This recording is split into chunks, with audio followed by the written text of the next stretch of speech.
The San Antonio Spurs are on the verge of elimination after the Golden State Warriors beat a Kawhi-less and Tony Parker-less San Antonio Spurs team Saturday evening in the AT&T Center, 120-108. This was a game where the Warriors went up by 18 at one time. The Spurs chipped away in the third quarter, got the lead down to 3, but the Warriors again went on a run. In the fourth quarter, Golden State brought the lead once again back up by double digits. San Antonio got it within 8 points, but then the Warriors used a 10-0 run to get that lead back up to 18. And so in the end, the game was pretty much decided by early in the fourth quarter, as the Spurs are now on the brink of elimination and have one game remaining to try to stay alive in this series. I am Paul Garcia of ProjectSpurs.com. Let's go ahead and break down what happened in Game 3 between the Spurs and Warriors. So not only was Kawhi Leonard out, of course, with the ankle injury after rolling it on Zaza's foot in Game 1, but Tony Parker was out as well since the Houston Rockets series. But the Spurs saw another injury happen. Manu Ginobili on a transition play fed the ball to David Lee. He finishes with an and one, but he came down awkwardly on his knee. And so David Lee is now out with a left knee injury, is what the team is calling it. He is listed as doubtful for Game 4 on Monday.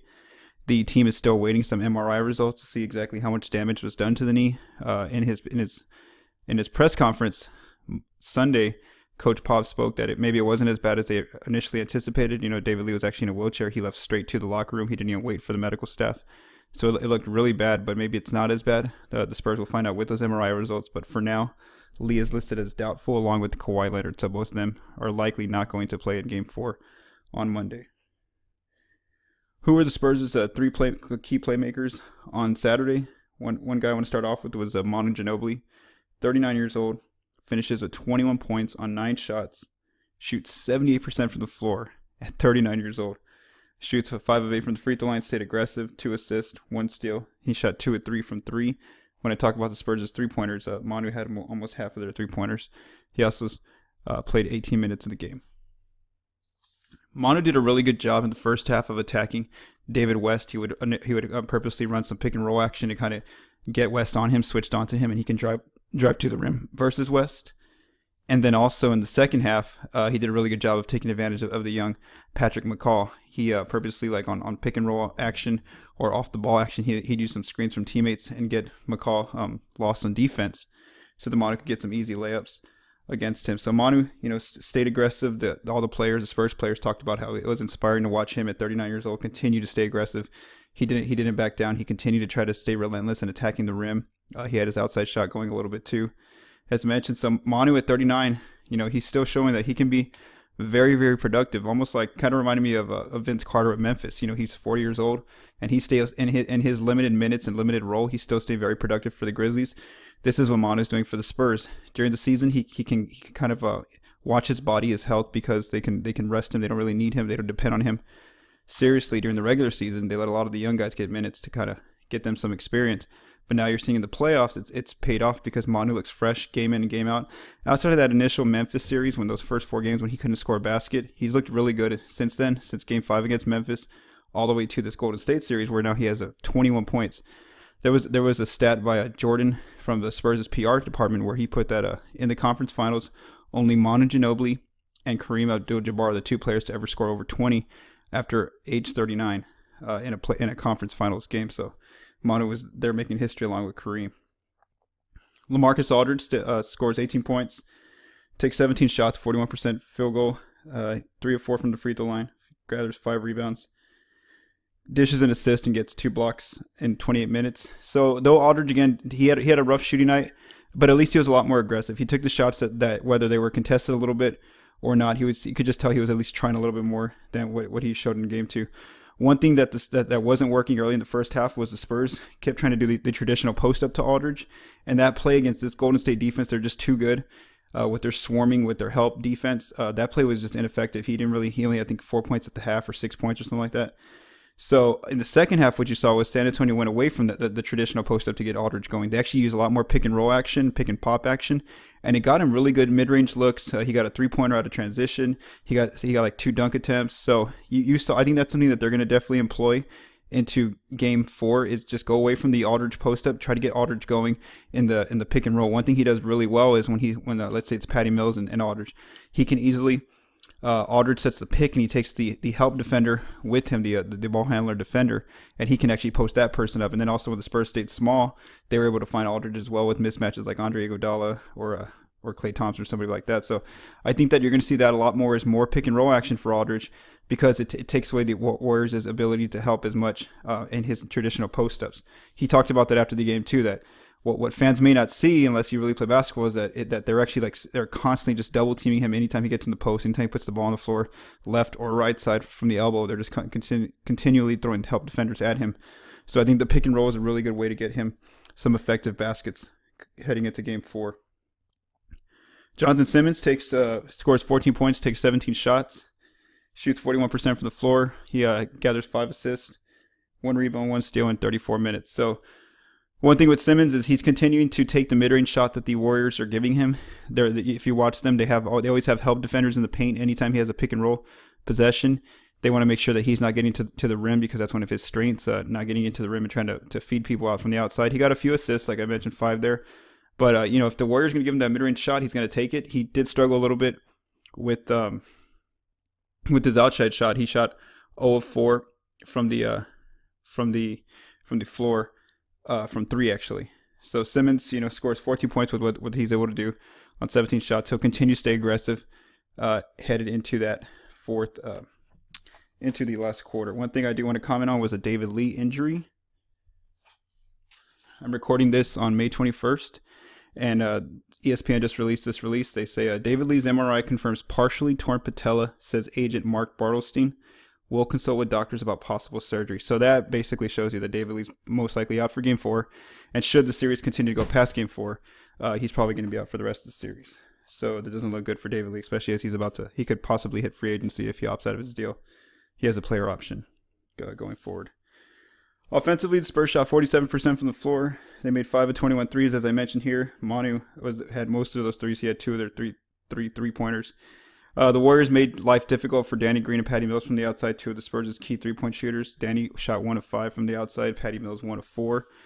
Something Coach Mike Brown talked about after the game was that one thing that's not really getting noted was Klay Thompson's defense. They gave Klay Thompson the responsibility of trying to limit Patty Mills as much as possible in the series, and it's worked so far. Patty had 5 points in Game 1, 5 points in Game 2, and now just 7 points in Game 3 in San Antonio.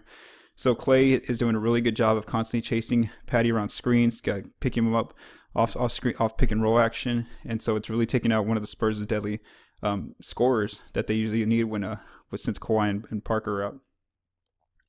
Spurs shot 15 of 25 from the free throw line, left 60%. They had a little bit of trouble there, left 10 free throws at the line.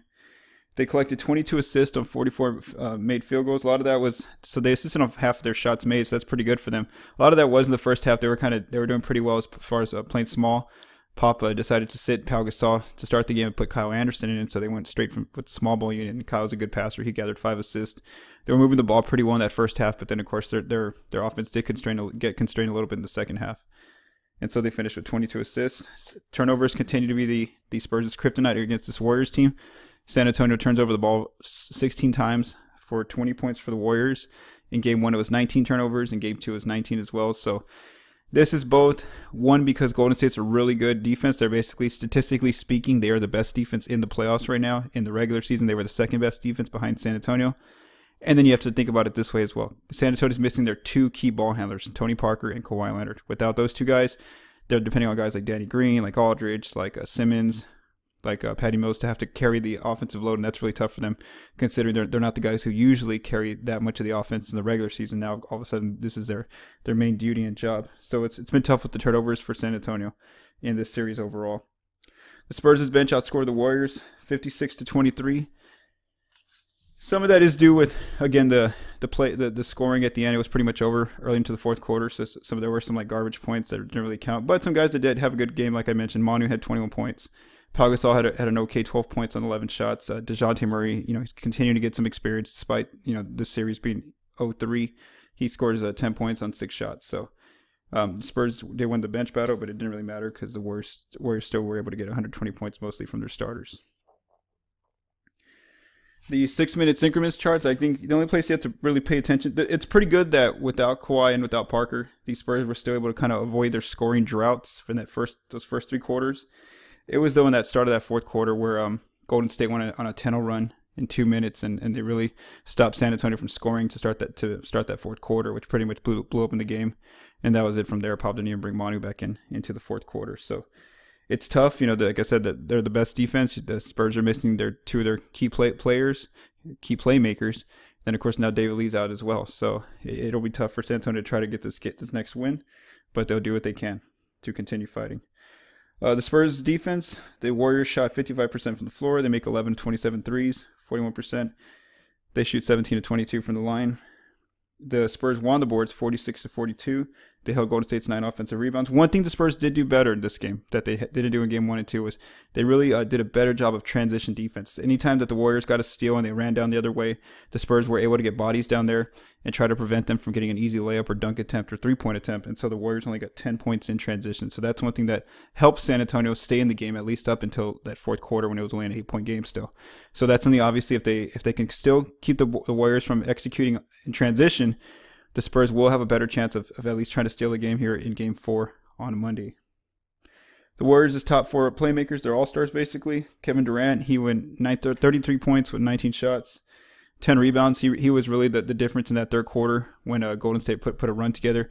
The Spurs just had no answer for him. They put Manu on him. They put John Simmons, Danny Green. A lot of their defenders got different tasks with KD, and sometimes he hit some crazy, double team shots over them, contested shots, and you just have to, tip your hat to him. He made good shots, and so that was what happened with Kevin Durant. He went off on Spurs. Steph Curry has a casual 21 points on 15 shots with 6 steals.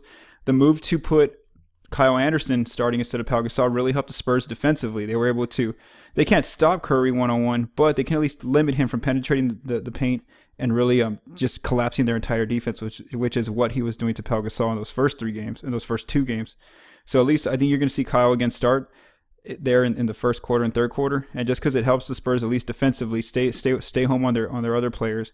And Curry might score one-on-one on whatever matchup he gets, whether it's a switch or the initial defender, but at least it helps San Antonio have a chance because they're able to cover the rest of the 5 players and not get have the defense collapse like it did with Pau Gasol there. Klay Thompson finally got going. He had 17 points on 15 shots. As I mentioned, though it's not seen in the stat sheet, his main production, the value that he's bringing to the Warriors on the defensive end, where he's really holding Patty Mills down in the series. And then, of course, Draymond Green finishes with 10 points, 7 rebounds, and 7 assists. Just an all-around game from him as he continues to, again, be another challenge for the Spurs. Looking at Game 4, some adjustments that the Spurs might make is I think that for sure they're going to, like I said, I think they're going to definitely look for more Aldridge pick and rolls and pick and pop action. That's getting him better post-up looks. It's also getting wide open mid-range jumpers. Now it's up to him, of course, to try to make those shots. He's going to have them available to him, and it's up to him if he makes them. He needs to try to do that for them. I think the Spurs will also continue to stay small. They had they played really good basketball throughout the game when Pop would just mix it up with small ball units. They really struggled to start the fourth quarter when Pop went with like a combo of Dedmon and Pau Gasol, and that's when you saw a lot of their scoring droughts happen. So I don't think that he's going to stick to some of those traditional big lineups that he usually uses.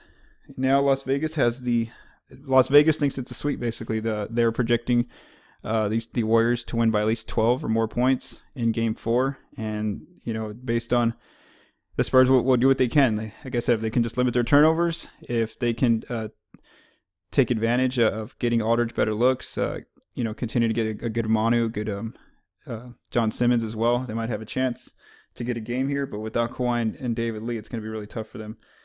For Project Spurs, I am Paul Garcia.